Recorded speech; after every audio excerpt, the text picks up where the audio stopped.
नमस्कार दोस्तों, स्वागत है फिर से एक और नए वीडियो में। दोस्तों आज के इस वीडियो में मैं आपसे बात करने वाला हूं कि प्रॉपर्टी के सेल परचेज पे जो कैपिटल गेन होता है यानी कि जो प्रॉफिट होता है उस पे किस हिसाब से इनकम टैक्स जो है वो अप्लीकेबल रहता है। तो सबसे पहले बात कर लेते हैं दोस्तों, जो हम प्रॉपर्टी सेल परचेज करते हैं उस पर जो भी प्रॉफिट या गेन होता है उसको कैपिटल गेन कहते हैं। और गाइस कैपिटल गेन जो होता है वो दो तरह से होता है, एक होता है शॉर्ट टर्म कैपिटल गेन और एक होता है लॉन्ग टर्म कैपिटल गेन। अब दोस्तों शॉर्ट टर्म कैपिटल गेन क्या होता है, लॉन्ग टर्म कैपिटल गेन क्या होता है, तो सबसे पहले बात कर लेते हैं दोस्तों शॉर्ट टर्म कैपिटल गेन के बारे में। तो दोस्तों जो भी प्रॉपर्टी होती है अगर हम उसे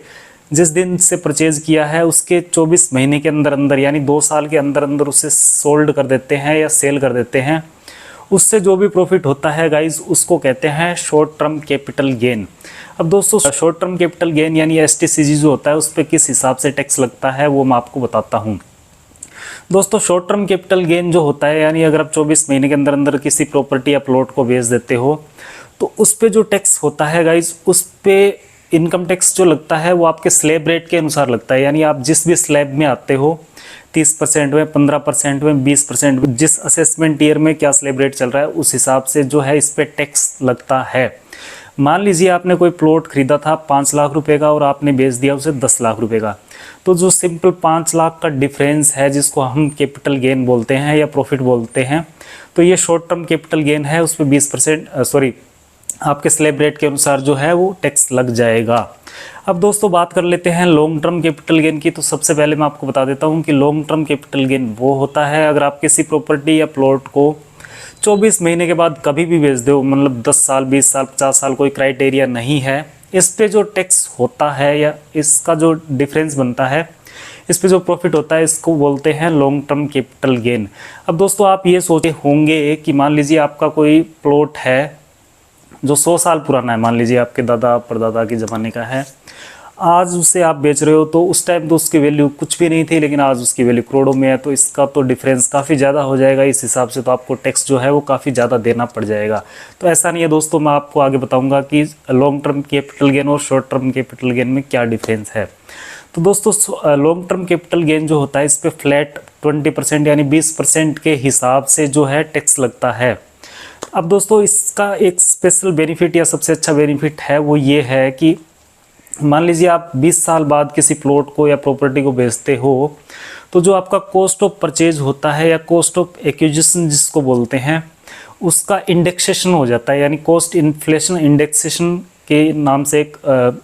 उसमें इनकम टैक्स एक्ट में कुछ नंबरिंग दी होती है, उस हिसाब से उनको मल्टीप्लाई करके आज की डेट पे क्या वैल्यू होती है, अगर मतलब मान लीजिए इस हिसाब से निकाला जाता है कि आप किसी प्लॉट को खरीदते तो उसकी आज क्या वैल्यू होती और आपने जो सेल किया होता है वो उसकी सेल कंसिडरेशन होगी, तो जो डिफरेंस होता है वो थोड़ा कम हो जाता है। ना कि मान जैसे गाइज एक एग्जांपल के तौर पे समझते हैं, मान लीजिए आपने कोई प्लॉट खरीदा 1 लाख रुपए का आज, लेकिन वहीं उसके आसपास कोई गवर्नमेंट का बड़ा प्रोजेक्ट आ गया और वो 5 साल में 1 करोड़ का हो गया। अब 1 लाख और 1 करोड़ में तो काफ़ी ज़्यादा डिफरेंस हो गया, 99 लाख पे आपको टैक्स देना पड़ेगा, लेकिन ऐसा नहीं है।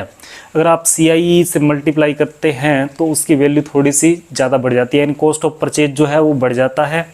और सेल कंसिडरेशन आज की डेट की होती है। तो दोनों को जब डिफरेंस निकालते हैं तो काफ़ी ज़्यादा डिफरेंस मतलब कम हो जाता है। अगर हम नॉर्मल STCG यानी शॉर्ट टर्म कैपिटल गेन निकालते हैं तो काफ़ी ज़्यादा निकलेगा, लेकिन अगर हम कॉस्ट इन्फ्लेशन इंडेक्सेशन से मल्टीप्लाई करके निकालेंगे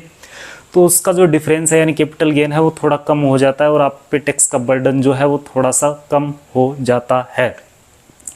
इसके अलावा दोस्तों लॉन्ग टर्म कैपिटल गेन का एक बेनिफिट और भी है कि अगर आप कोई कॉस्ट ऑफ इम्प्रूवमेंट या फिर कोई किसी एजेंट को पैसे देते हैं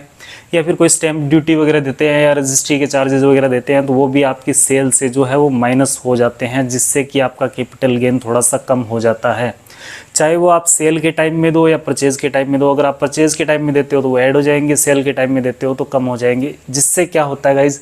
कि जो कैपिटल गेन है वो थोड़ा सा कम होगा, जिससे कि 20% जो लॉन्ग टर्म कैपिटल गेन लगता है वो थोड़ा सा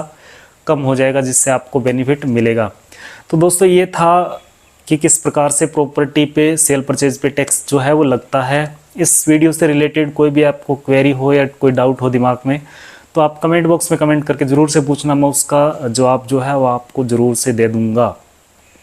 अगर आप इस चैनल पे नए तो दोस्तों इस चैनल को कर लेना सब्सक्राइब, क्योंकि यहाँ पे finance, income tax, stock market से रिलेटेड वीडियोस जो है आपको मिलते रहेंगे। तो दोस्तों ये था आज का वीडियो अच्छा लगे तो वीडियो को लाइक कर देना, चैनल को सब्सक्राइब कर लेना। मिलते हैं ऐसे नेक्स्ट वीडियो में, तब तक के लिए जय हिंद, जय भारत।